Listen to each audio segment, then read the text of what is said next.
acharam que era necessário criar um governo mundial. Mas a coisa ganha um corpo diferente, porque nesse processo morre o Henry Ford. O Henry Ford é o dono das empresas Ford, de carro, né? As empresas de carro. Bom, quando ele morre, para escapar da política de taxação das heranças, ele deixa 80% da sua fortuna para a fundação que era criada com a sua morte, que é a Ford Foundation, a Fundação Ford. Então a Fundação Ford passa a ser a fundação mais rica do mundo, passando a perna na Fundação Rockefeller. Se torna a fundação mais rica do mundo. Só que a fundação mais rica do mundo, mas não tem estatuto, não tem experiência, não sabe como trabalhar no ramo, não sabe direito o que fazer. Então, eles pedem a assessoria do Rockefeller, o John Rockefeller II. E o John Rockefeller II fica muito contente porque ele estava querendo que a Fundação Rockefeller trabalhasse para criar um novo governo mundial, mas o conselho da fundação não tinha aceitado mudar o estatuto. Então, agora ele tinha a chance de realizar essa finalidade através da Fundação Ford. E a Fundação Ford cria no seu estatuto o objetivo do estabelecimento de um governo mundial. Então lá existe esse estatuto. É possível encontrá-lo na internet. Eu o tenho, mas enfim, não tem como passar agora, né? Chama-se Rowan Gaither Report. Gaither é G-A-I-T-H-E-R. Rowan, R-O-W-A-N. Rowan Gaither Report. R-E-P-O-R-T. Que é um relatório que estabelece, digamos assim, os estatutos da Fundação Ford. E ali ele diz claramente que a fundação tem por objetivo o estabelecimento de uma nova ordem mundial, política e jurídica, que estabeleça a reavaliação e escrutínio à soberania das nações, que é um conceito que precisa ser, digamos assim, atualizado, etc. Ora, é claro que isso só se torna possível porque nós temos todo um sistema financeiro por trás. As fundações são a interface de política social desse super sistema financeiro, né? E é claro que o sistema financeiro, como quer ter o controle sobre o comportamento das sociedades, ele precisa dominar a política internacional a fim de manter a hegemonia política. Então os donos do sistema financeiro precisam fazer isso, né? Notem que coisa interessante. O John Rockefeller achava muito engraçado quando ele lia no Adam Smith essa teoria da mão invisível do mercado, uma mão invisível que coordena o mercado. Ele diz: não existe esse assunto de mão invisível. Essa mão é muito visível. Inclusive eu estou olhando para ela agora, que era a mão dele, né? Ele dizia: eu estou controlando esse negócio aqui. Então não tem esse papo de mão invisível. É a gente que está controlando politicamente as sociedades para manter a hegemonia econômica. É evidente. Ora, vamos ver que horas são, só para ter um parâmetro.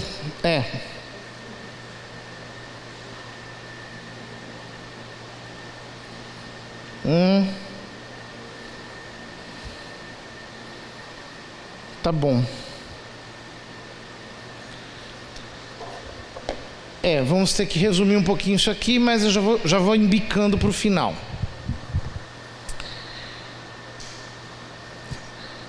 Desde o final do século XIX, o movimento socialista estava passando por uma série de divisões. O marxismo, ele tem algumas, digamos assim, alguns ramos que vão surgindo dele, né? Então, o marxismo ortodoxo original, ele achava que a ditadura do proletariado era um resultado inevitável da história. Ela iria acontecer inevitavelmente e você precisava apenas esperar por aquilo. Primeiro ramo. Então, na Rússia aparece o Lenin. E o Lenin diz que esse negócio de ficar esperando a ditadura do proletariado aparecer, isso aí não ia funcionar. Era preciso fazer uma ditadura para o proletariado, era preciso criar uma consciência na classe trabalhadora e fazer uma ditadura militar mesmo, uma ditadura que pudesse fim à soberania burguesa, né? Quando nós chegamos à década de 30, o Partido Comunista sofre uma nova divisão. Por quê? Como os comunistas querem o surgimento da ditadura do proletariado, então a política comunista acaba sendo uma política muito negativa. Não pode ser uma política de melhorar a condição do trabalhador. Porque se ele melhora a condição do trabalhador, o trabalhador não vai querer fazer revolução. Ele vai se acomodar e vai se aburguesar. Então, eles não ganham eleições com esse tipo de política. Quer dizer, você quer piorar a vida de todo mundo para forçar uma revolução, você não vai ganhar a eleição. Então você vai ficar politicamente sempre prejudicado. Então, cria-se a chamada social-democracia na reunião do bairro de Beit Godesberg, na Alemanha, né? A social-democracia tem estratégias diferentes. Ele diz: não, nós vamos melhorar a vida dos trabalhadores, vamos assumir o controle na sociedade e aí vamos começar a estabelecer políticas de taxação e de impostos, e assim nós vamos transferindo pacificamente a propriedade privada para o Estado, estatizamos tudo e fazemos o governo socialista. Então essa é a política da social-democracia. Então o socialismo, por assim dizer, se dissocia definitivamente do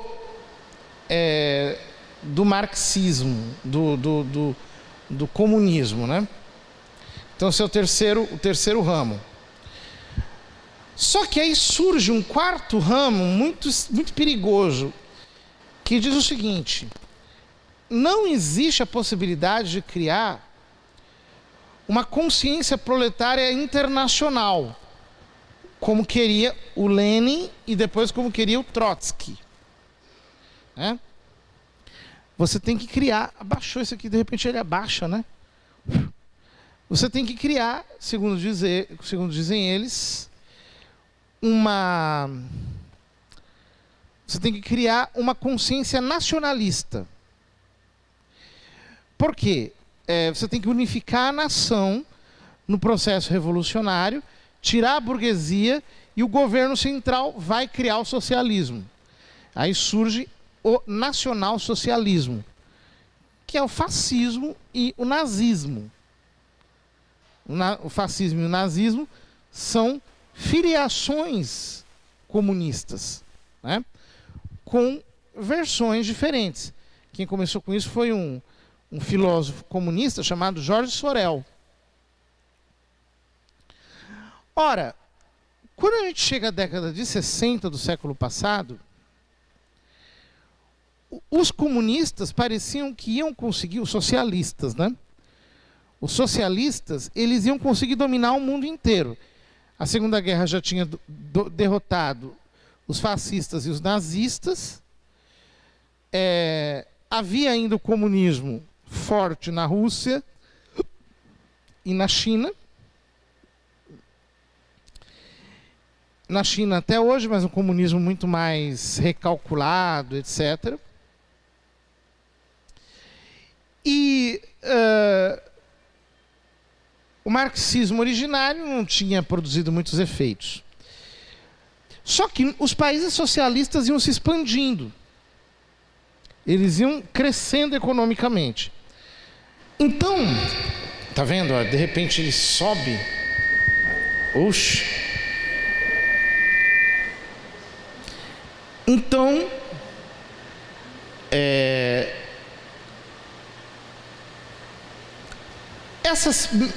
esses grupos privados econômicos produzem uma mudança de preço no petróleo repentina.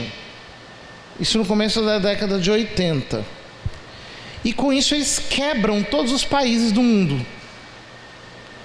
E quebram especialmente os países comunistas, os países socialistas. Né? E aí começa a vigência do chamado regime neoliberal. Né?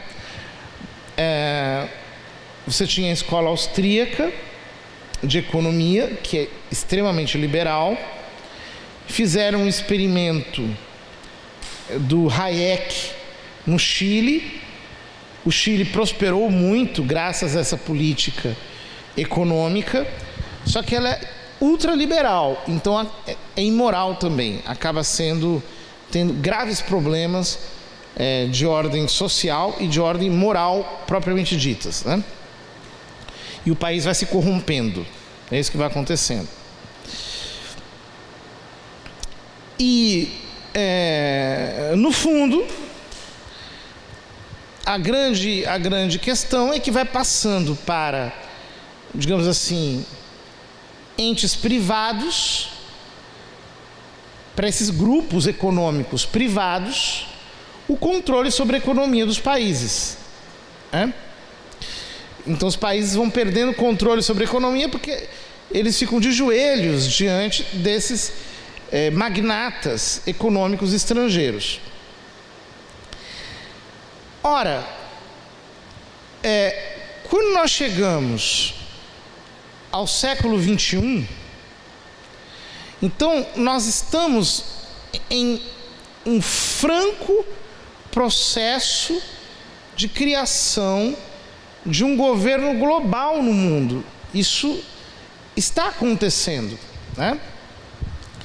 Então, toda a história, ela está se encaminhando para isso.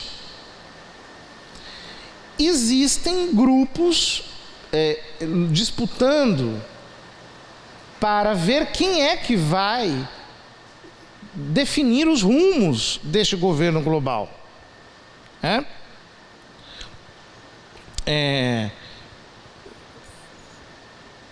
Você tem a elite econômica, essa elite globalista, que são famílias ultramilionárias. Dizer isso é até dizer muito pouco, é um negócio inalcançável, a gente não consegue imaginar. Nós não temos critérios imaginativos para entender quanto dinheiro essas pessoas têm. E esses grupos querem dissolver as estruturas dos países para que eles mantenham a hegemonia sobre o comportamento das pessoas. Depois, na segunda parte, a gente vai entender o que eu estou querendo dizer exatamente quando eu digo hegemonia sobre o comportamento das pessoas. Porque o tipo de política que se exerce aqui não é um tipo de política propriamente política, né? Ou seja, de você criar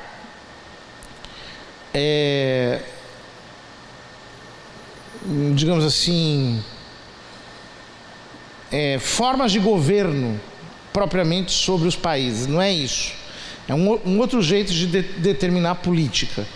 É uma política determinada pelo comportamento da sociedade. Então isso está acontecendo. E nesse processo, a pandemia só ajudou. Por quê? Porque a pandemia gerou um tipo de desespero, de pânico na sociedade. E esse pânico, esse desespero, está sendo utilizado como pretexto para a criação de um totalitarismo sanitário. Então vocês vejam como agora estão falando em estabelecer um passaporte sanitário. E qual que é o problema do passaporte sanitário? É que é o seguinte: nos debates sobre isso, as pessoas elas se enganam. Elas começam a dizer o seguinte: ser a favor do passaporte sanitário é ser a favor das vacinas. E ser contra o passaporte sanitário é ser contra as vacinas. É um raciocínio doido. Não tem nada a ver uma coisa com a outra. Você pode ser a favor ou contra as vacinas, tanto faz. O problema é a questão que o passaporte não é isso. O passaporte, ele é a criação de um controle totalitário sobre o comportamento da sociedade.